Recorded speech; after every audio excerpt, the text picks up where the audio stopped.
She had a reaction in that moment, and you probably filed it away as just how she is. Maybe she went quiet in a way that felt different from her usual quiet. Maybe she became suddenly unexpectedly tender afterward in a way you noticed but didn't examine. Or maybe she pulled back slightly, not physically, but somewhere behind her eyes, and you couldn't explain it, so you didn't try. This is what happens when something carries enormous psychological weight and no one ever explains the architecture underneath it. The reason you keep missing this is not because you aren't paying attention. It's because you've been looking at the surface of what's happening instead of the layer beneath it. And that layer is where everything that actually matters lives. There is a question I want you to hold on to from this moment forward through everything that follows. Why does the same act feel completely different to her depending on who is doing it? And what does her reaction tell you about where you actually stand with her? By the time this video ends, you will have a real answer to that question. Not a guess, not general advice, a genuine map of what is happening inside her and exactly how to read it. Most men approach this moment thinking about what they're doing. She is not thinking about what you're doing. She is thinking about whether she can let herself feel it. That distinction sounds small. It is not small. It is the entire difference between two completely separate psychological experiences happening in the same room at the same time. For a man, this act tends to sit within a fairly direct emotional register. There is desire, there is focus, there is presence. The experience is largely outward. Something being done, something being given. But for a woman, this specific act lands in a completely different part of her emotional architecture than almost any other form of physical intimacy. It requires something from her that most other moments do not. It requires surrender. Not surrender in a dramatic sense, but surrender in the precise psychological meaning of the word.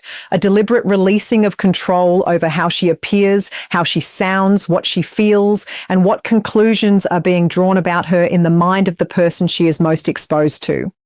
What behavioral researchers have observed is that vulnerability asymmetry is particularly pronounced here, meaning the emotional exposure involved for a woman in receiving this act is measurably higher than the exposure involved in giving it. The physiological position alone communicates something to her nervous system about power and trust. Her body is not neutral about this. It is reading the situation constantly. Of course, this does not mean every woman experiences this identically. Individual history shapes this profoundly, and we will get into that. But across a very wide range of women and contexts, this act sits in its own emotional category. Not just intimate, differently intimate, in a way that activates a response system most men never realize they are engaging. And what she needs in order to let go, that's not about physical technique. It starts much earlier. It starts with something most men never think to build. There's a version of her that's in the room with you, and a version that has already left. You may not be able to tell which one you're with. This is the reality of what happens when the invisible infrastructure is missing. And by invisible infrastructure, I mean the specific architecture of trust that has to exist before she can actually be present in this kind of moment. Not performing presence, not managing the experience from a slight emotional distance, but actually there.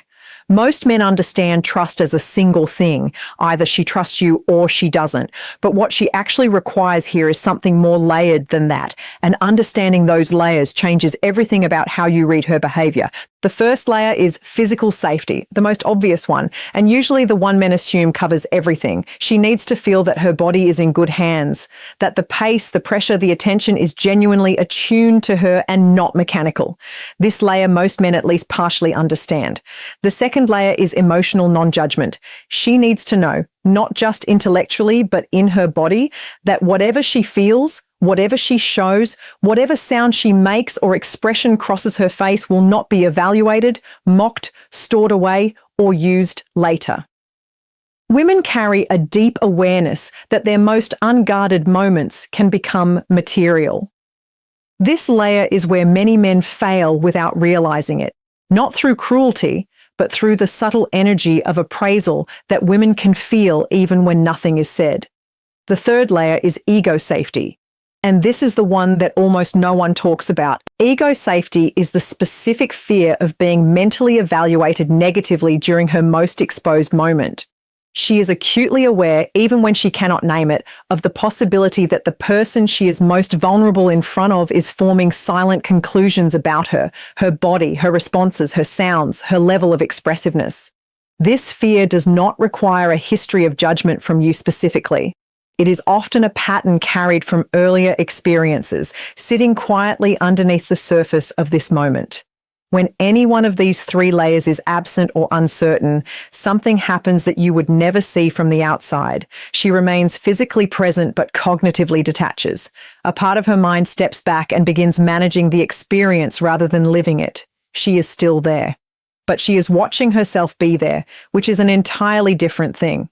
Once that architecture is in place, something specific happens in her body and her mind, and the sequence of that response is not what most men assume. What you're experiencing in that moment and what she's experiencing are happening in almost parallel universes.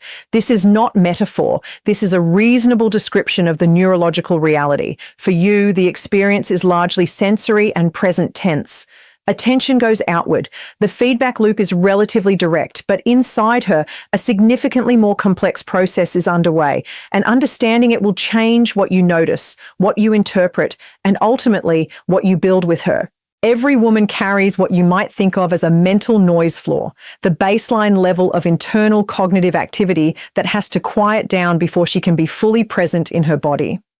On an ordinary day, that noise floor is just life. Tasks, worries, relational calculations, self-awareness. In an ordinary intimate moment, it lowers. But in a moment this exposed, the noise floor does not always lower automatically. Sometimes it spikes. Self-consciousness operates here as what psychologists call an override switch.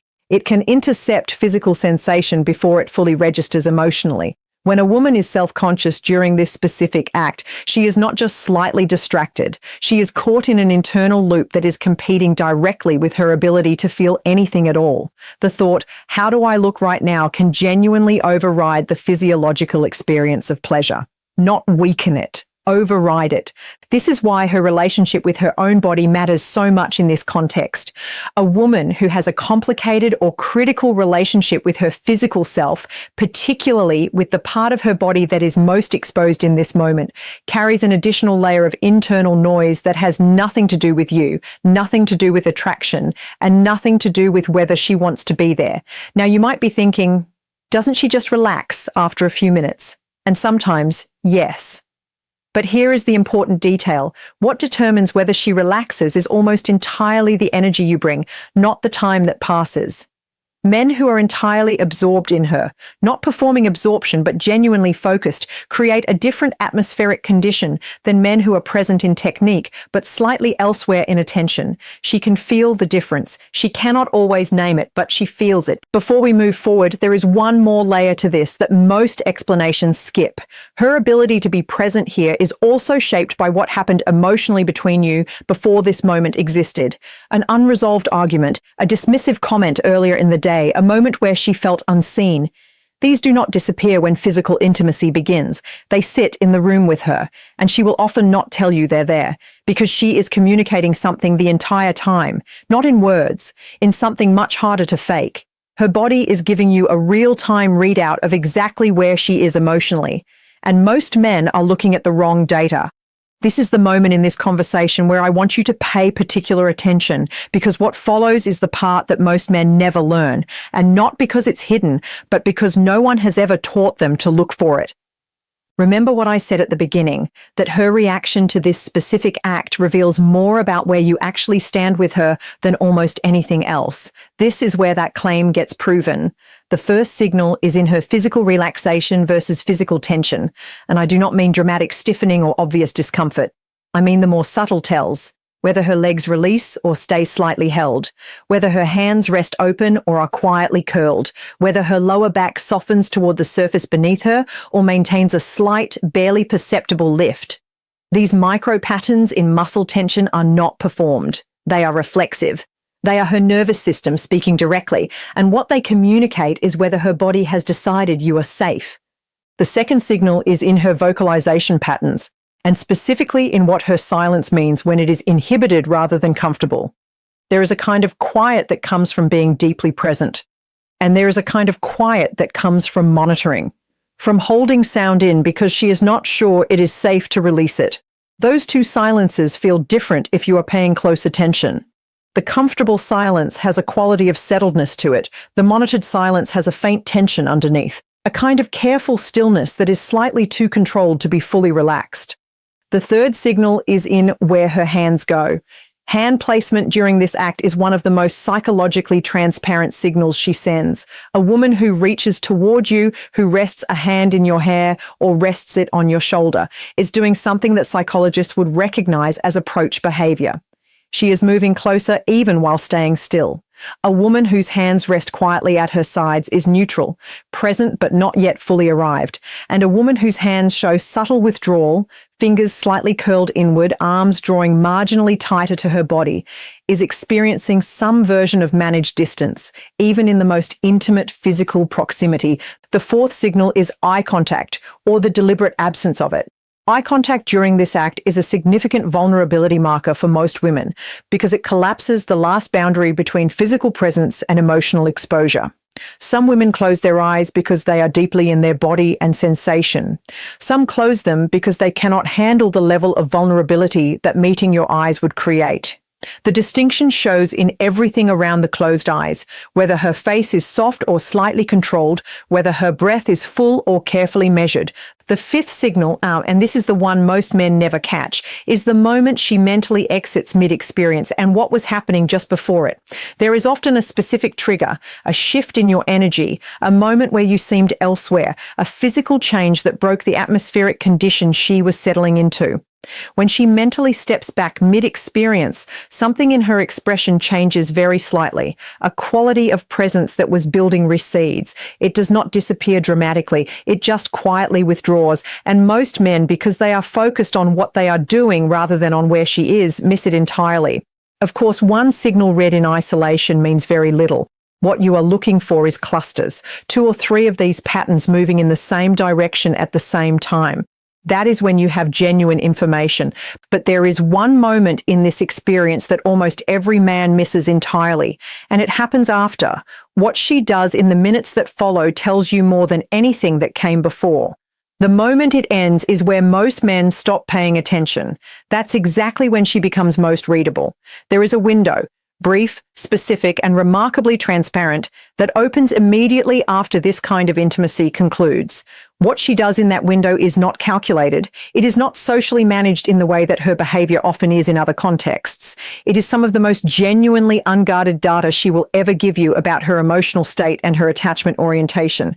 Women respond in this window in a small number of recognizable patterns, and each one tells you something distinct. Some women become suddenly quiet, not withdrawn, but deeply interior. They may look away or look at nothing in particular. There may be a softness in their face that was not there before. What is happening here is reintegration, the process of returning to ordinary self-awareness from a state of unusual exposure. This quiet is not rejection. It is not dissatisfaction. It is often the opposite. It is the signal that something real happened, that she was genuinely there rather than managing from a distance. The mistake most men make with this response is to fill the silence, to ask if she is okay, to interpret the quiet as a problem that needs solving. It is not a problem. It is a completion. Some women become unexpectedly warm, more physically affectionate than usual, more verbally open, laughing more easily. Oxytocin, the bonding hormone, releases in significant quantities during physical intimacy.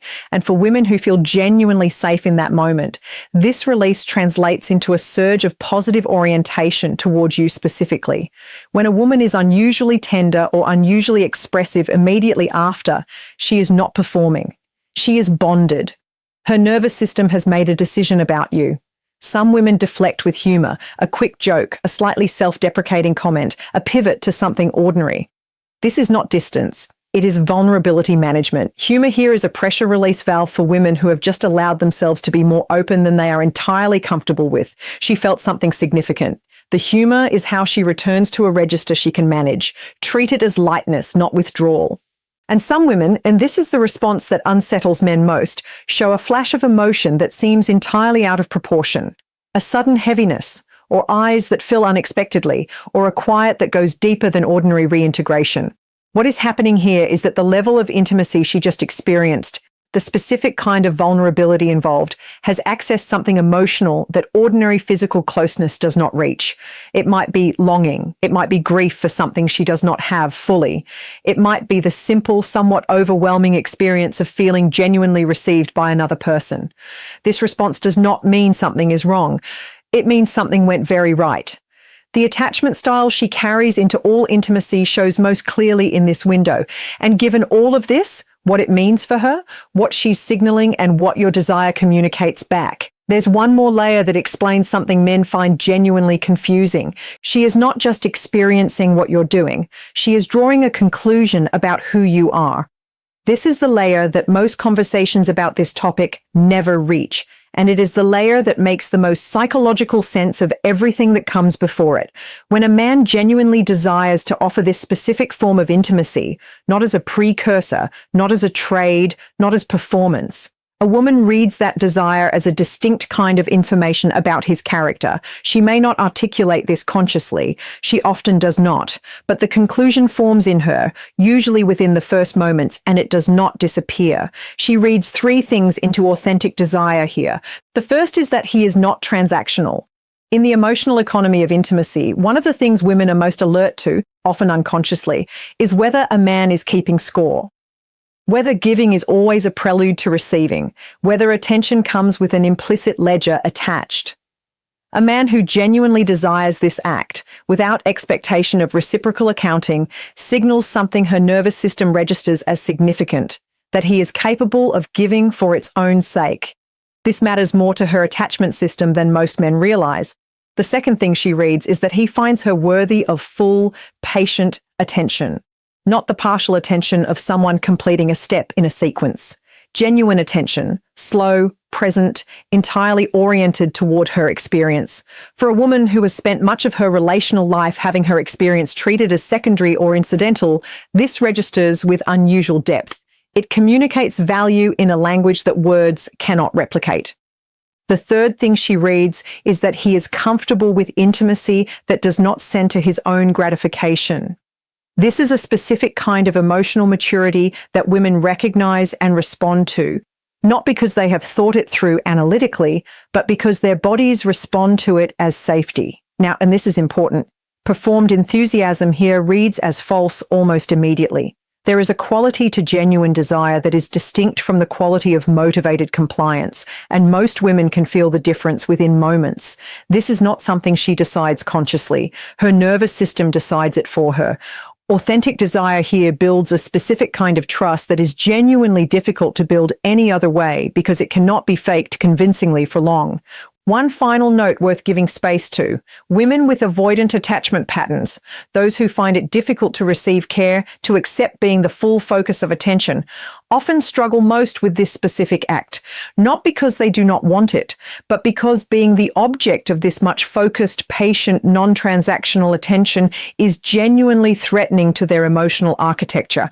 They may deflect before, minimize during, or rationalize afterward.